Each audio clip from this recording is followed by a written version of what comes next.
Errol Garner could not read music or write music. He's an incredible pianist.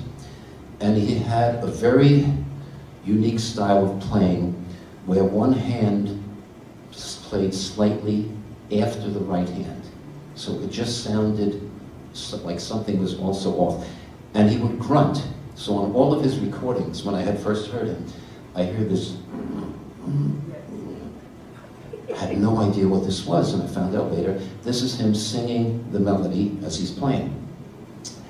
He was on a long plane flight, and he kept thinking about his wife, and he was watching the clouds outside, and in his head, he wrote the song Misty. Now, again, if you could just think, he wrote this in his mind. As soon as he got off the plane, he went to a piano and had it recorded so that somebody could copy this down and put it into music. Many years ago, I used to work at a place next to the Westbury Music Fair. It was called the Tivoli Terrace. And I was on piano, it was a big piano bar. And I was there 6 nights a week. And at that time, I became an Errol Garner fan. So what I did is I developed a set of music in the style of what Errol Garner would do. And every night, I would do about 30 minutes of playing just the way Errol Garner would do things.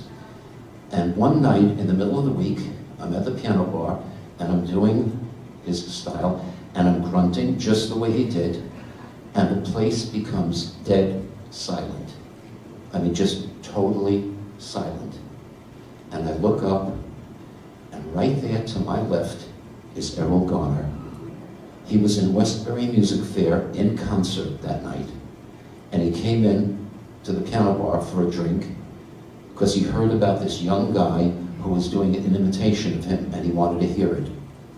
I'm sitting at the piano, Errol Garner is right there, and I'm doing his imitation, and I stopped. It must have been a second or two. It felt like an eternity. You ever been in a situation where you want the earth to open up, swallow you, and just get you out of there?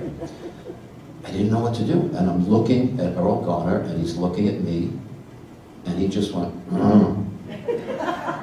So I went back and played the song, and then chatted with him afterwards. So the first time I do this, I'm going to play it the way everybody knows it.